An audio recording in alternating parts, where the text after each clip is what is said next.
Oke, kita mulai aja ya.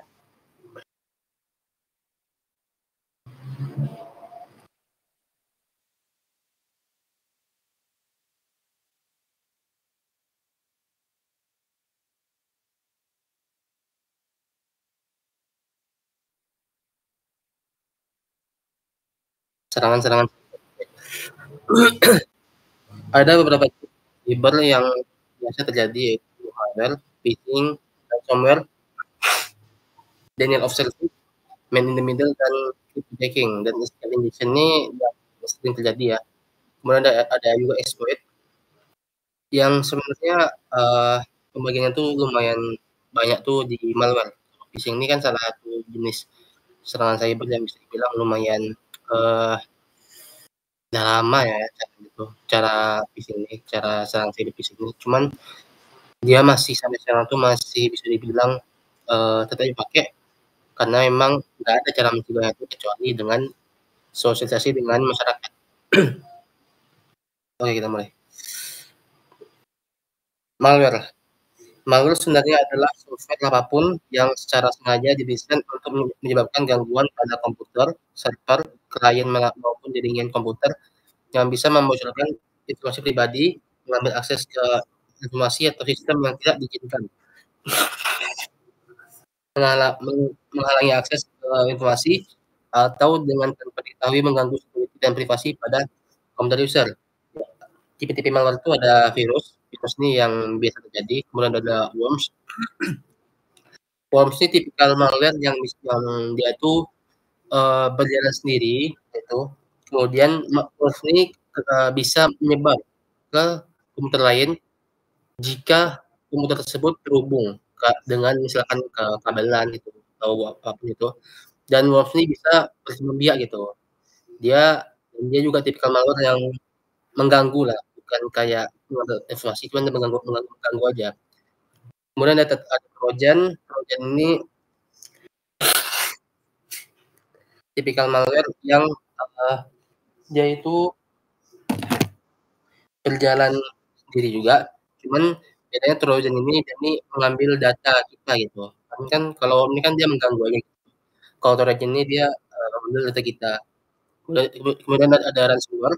Kalau ransomware ini definisinya agak besar ya, nanti kita akan bahas. Kemudian ada botnet. Ini tipikal malware yang mengganggu juga ya, karena dia bakal mengganggu jaringan kita juga dan komputer kita juga. Tapi dia tipikal malware yang bukan kayak worms, bisa terbang biak. Kemudian ada adware ini tipikal malware yang mengambil data kita juga, cuman dia ini lebih kompleks ya, hampir sama lah kayak Trojan. Kemudian ada spyware. Spyware ini tipikal malware yang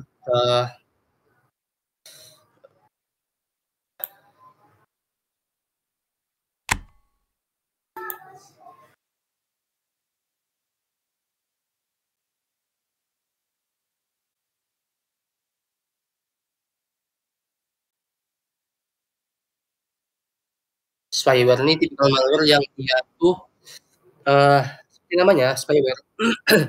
Itu dikirim oleh hacker.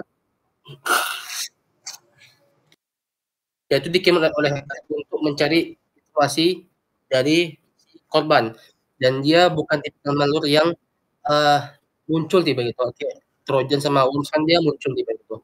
Spyware ini dia cuma mendidik aja dan dia memantau semua aktivitas kita tiba ya.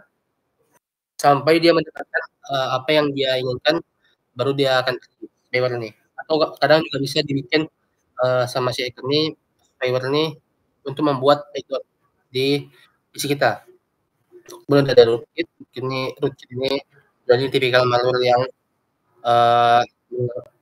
yang tipikal malware yang bakal mengambil akses root kita, akses root di PC kita. Kemudian ada virus malware, jadi tipikal malware yang bisa dibilang susah untuk dideteksi karena dia berada di dalam file. Biasanya filenya itu XML atau enggak Excel, itu yang bisa terjadi ya di file tersebut. Yang mana kan seperti malware yang tadi worms, virus, Trojan, bot atau bot sama spyware ini kan dia jenis malware yang berada di sistem. Sedangkan virus malware ini Dia ini berada dalam file dan ini susah untuk dideteksi karena dia berada di dalam memori, PC kita. Kalau ada malverse phishing, dia ini tipikal malware yang, eee, mengganggu aja, cuman itu bukan tipikal malware yang bakal merusak sistem kita.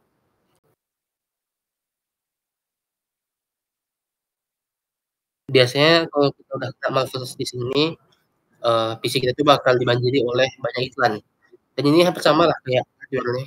Jadi tipikal malware yang mengganggu itu kayak banyak ngasih iklan gitu. Tapi bedanya ini kalau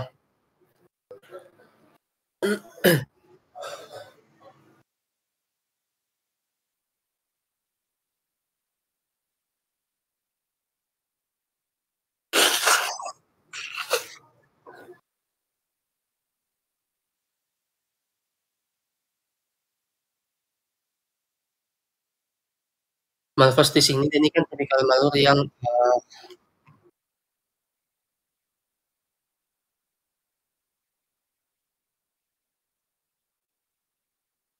bentar ya.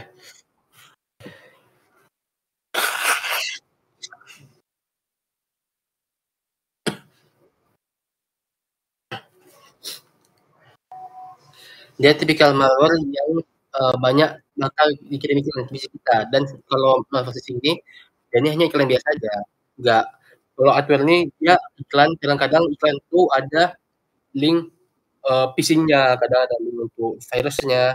Nah, bedanya kalau malverse phishing ini cuma iklan aja, cuman dia mengganggu banget. Kalau adware ini juga sama, iklan aja, cuman dia ini kadang di iklannya itu ada link-link yang ditekan tuh kalau kita klik, dia bakal, ngirim virus ataupun trojan ataupun malware lainnya. Kemudian yang kedua ada phishing. Phishing adalah usaha mencuri informasi sensitif, biasanya berusaha mencuri username, password, informasi kartu kredit, informasi rekening bank, dan data penting lainnya untuk menggunakan tersebut atau menjual informasi tersebut. Metode phishing yang paling banyak digunakan adalah menggunakan email phishing, memberikan link situs palsu untuk membuat korban, memberikan informasi pribadinya. Phishing ini salah satu jenis cyber yang boleh dibilang udah lama. Salah satu jenis serangan cyber yang tradisional, nggak kayak jadi malware kan juga. Biasanya malware ini yang lama paling cuma virus sama malverse phishing sama trojan. Lebih itu spyware, virus malware itu sekarangnya udah kayak jenis serangan yang baru. Sedangkan phishing ini serangan yang lama, serangan tradisional untuk lah dan masih berlaku sampai sekarang dan bahkan masih sampai sekarang karena nggak ada karena masing-masing yang akurat yang pasti kena gitu nggak ada dengan sosialisasi dengan masyarakat bahwa jangan link yang bahaya phishing ini kadang link ini dari ataupun dan email biasanya kan kalau kalau ada sesuatu yang itu kayak mungkin kemarin ada kayak pernikahan kayak pernikahan phishing kadang-kadang itu juga dikombin dengan virus dia link itu virus masuk ke kata-kata bisnisnya itu juga niatnya jadi kadang phishing juga jadi kombin dengan jenis-jenis sama gitu dan saya dan lumayan masih sekarang di sini masih ada yang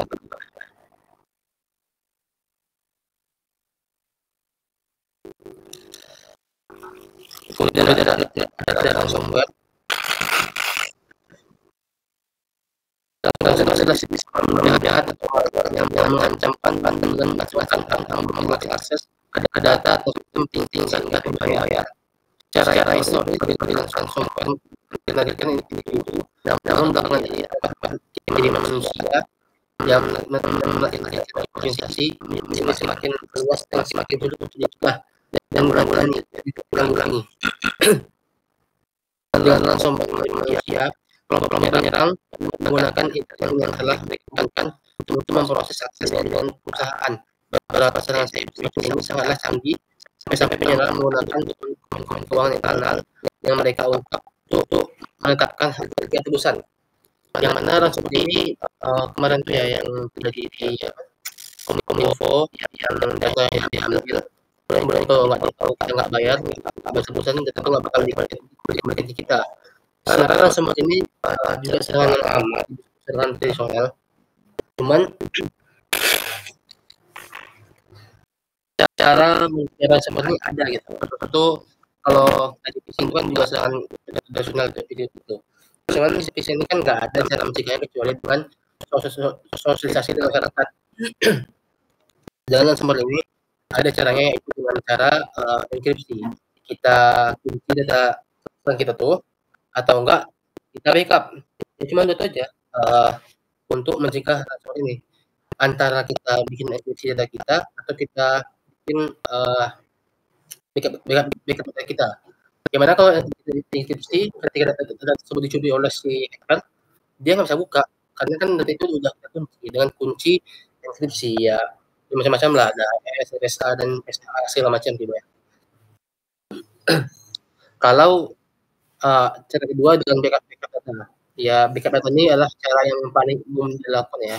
Backup data yang mana kalau tidak dicuri sama si hacker, kita ada backup, jadi kita nggak perlu lagi mikirin data yang dicuri oleh si hacker. Apalagi kalau kita udah data itu dienkripsi, ada kita backup, itu makin bagus.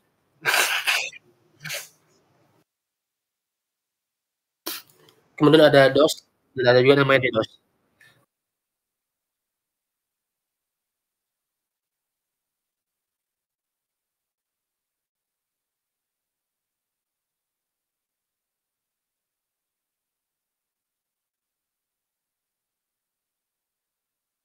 You are currently the only person in this conference.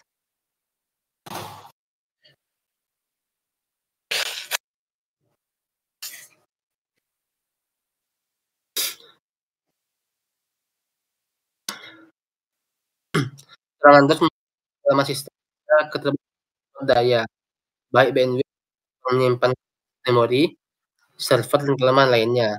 Kebanyakan DOS menyerang bisnis kecil hingga menengah yang memiliki sumber daya yang besar. Pada dasarnya tujuan penyerang hanya untuk membuat sistem lumpuh, tapi tak jarang juga ada yang kemudian meminta biaya tebusan untuk menghentikan serangan.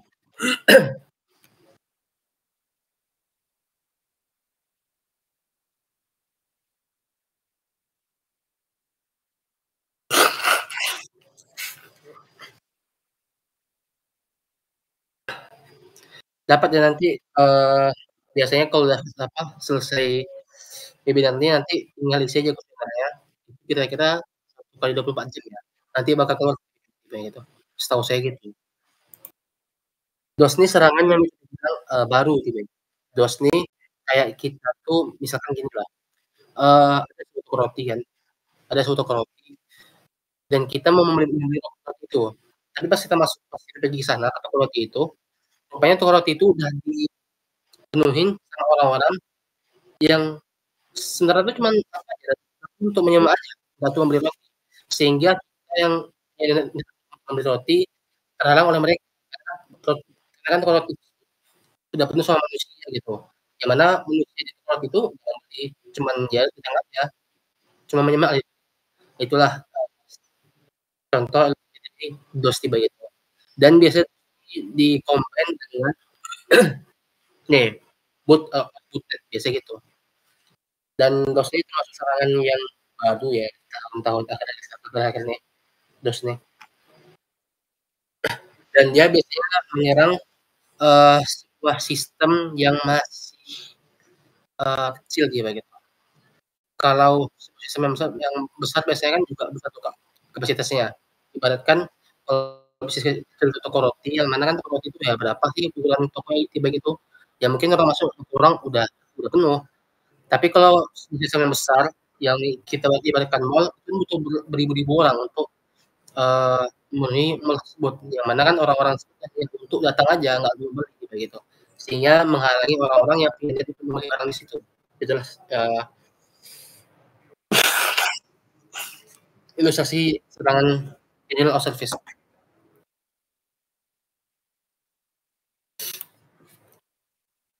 Kemudian ada man in the middle yang mana man in the middle ini salah satu alasan kenapa kita dilarang atau bahkan dianjurkan untuk tidak menggunakan WiFi umum.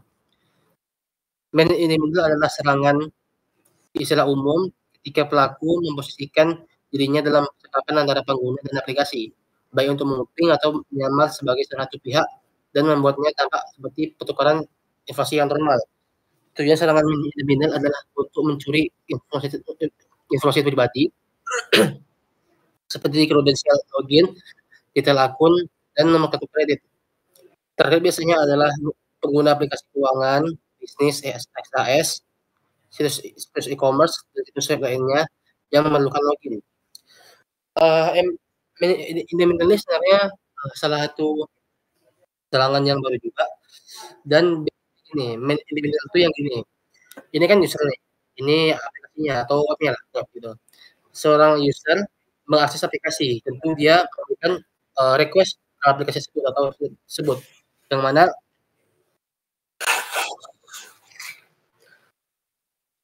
mana web tersebut bakal ngirim permintaan si request si klien apa si user ini kirim ulang jadi lagi kan dari si user ini ngirim request ke website, kemudian website memenuhi requestnya bakal dikirim lagi ke user. Tapi ini menjadi kayak gini, si user lagi mengakses aplikasi tersebut, si hacker ini tiba-tiba mengambil atau memutuskan hubungan antara si user sama web ini. Jadi si user ini rupanya dia nggak tahu. Dia tahunya kan ketika dia mengakses web tersebut atau aplikasi tersebut, dia mengira bahwa dia sedang mengakses website atau aplikasi tersebut, yang mana rupanya si user ini mengirimkan request-nya ke si hacker.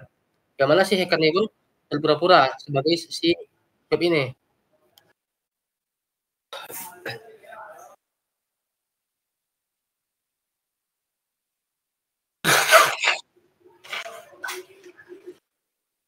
Yang mana akhirnya si hacker ini meneruskan permintaan si user ini ke web ini. Jadi ketika web ini memberikan request si hacker ini, jadi si hacker tahu apa yang diminta oleh si user dan apa yang diberikan oleh si web ini. Coba kita bayangkan, misalkan yang mengakses ini adalah admin. Misalkan admin misalkan rumah sakit kan. Dia tuh mengakses website rumah sakitnya tiba gitu. Yang mana kan karena ada middle nih, si admin rumah sakit ini dia mengira bahwa dia sedang mengakses website rumah sakitnya. Rupanya dia lagi memberikan request ke si hacker. Dan si hacker tahu apa password si admin ini dan apa emailnya gitu. Yang mana kan itu bakal merugikan dia gitu. Yang mana kan si hacker bakal tahu lah apa aja informasi yang ada di web rumah sakit ini. Apalagi dia mendapatkan email sama password si admin. Itu kan lebih bahaya tiba gitu. Bisa saja si hacker ini bakal menjual data rumah sakit tersebut. Bisa juga si hacker ini bakal mengganggu aktivitas di website rumah sakit tersebut.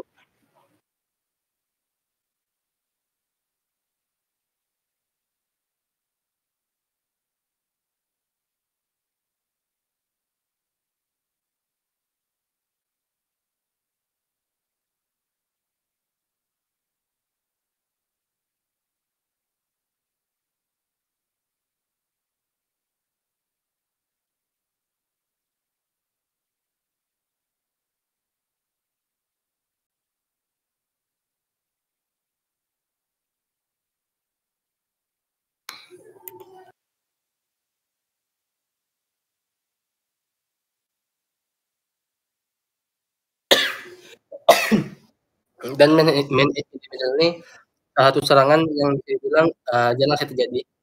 Karena kan si hacker ini kalau melakukan man individual ini, dia harus berada di tempat si tersebut juga berada.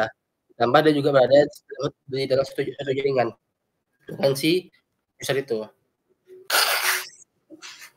Jadi jaranglah dengan ini middle-nya. Kemudian crypto jacking. Crypto jacking adalah jenis malware yang menyerang komputer dengan membuat perangkat tersebut sebagai penambang kripto. Hal ini menjadi kejahatan cyber yang cukup sulit dilacak karena berjalan di balik layar. Crypto jacking ini terang cyber yang baru-baru ini ya.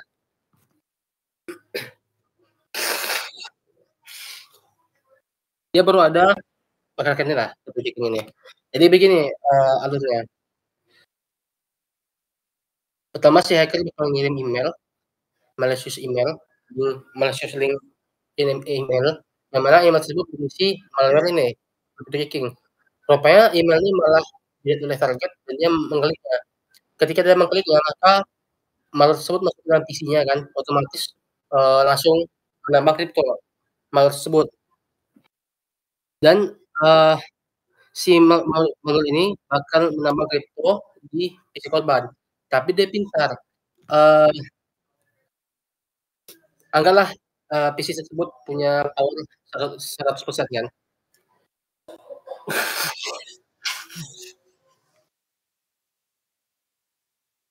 Si malware jacking ini nggak bakal menggunakan 100% power PC tersebut untuk menambah kripto. Dia bakal kayak menggunakan mungkin cuma 33% ataupun 70%, tergantung berapa persen si user make. Misalkan user tersebut cuman misalkan si user tersebut dia make kan, tapi dia cuma make untuk mungkin nonton film, yang mana nonton filmnya kan ya pasti nggak banyak lah power dipakai kan. Ya mungkin cuman 20% mungkin kan.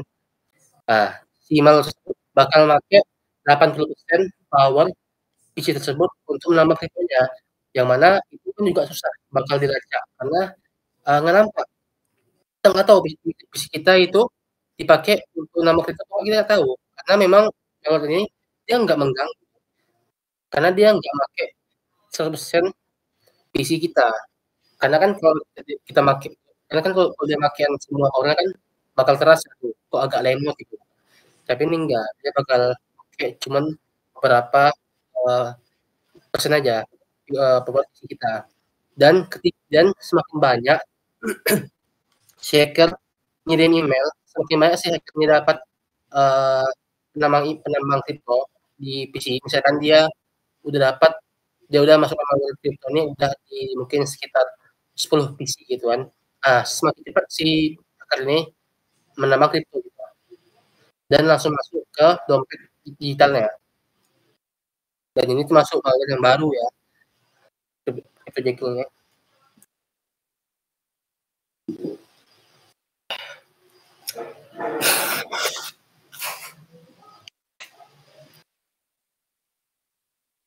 Kemudian adalah SQL injection. SQL injection adalah teknik injeksi kode yang mungkin merusak arsitektur query database Anda. Injeksi SQL adalah salah satu teknik peretasan web yang paling umum. SQL injection mungkin penempatan kode yang dapat berakibat berbahaya dalam SQL dokumen, biasanya melalui input ataupun parameter halaman web. SQL injection ini salah satu serangan malware yang udah lama juga, cuman dia masih sering dipakai juga karena memang nggak terlalu susah sih melakukannya gitu. Dan dia pun juga salah satu malware yang tua juga dan sering dipakai untuk menyerang website.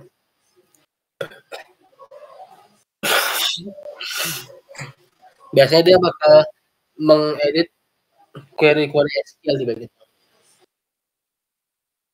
Jadi dia edit kan query SQL ini yang mana bisa menjadi gimana kan ada edit query SQL ini kan dia bisa dapat data dari SQL tersebut, bukan passwordnya kayak emailnya kayak. Kemudian ada exploit. Exploit adalah sepotong software, sepotong data atau urutan dari perintah yang memanfaatkan adanya bug atau kelemahan atau vulnerability yang dibuat untuk sengaja menyebabkan behavior yang tidak diharapkan yang dapat dilakukan pada komputer, software, hardware, atau perangkat elektronik. Exploit biasanya ditujukan sebagai langkah mendapatkan akses atau merusak atau mengganggu fungsi suatu perangkat lunak ataupun perangkat keras.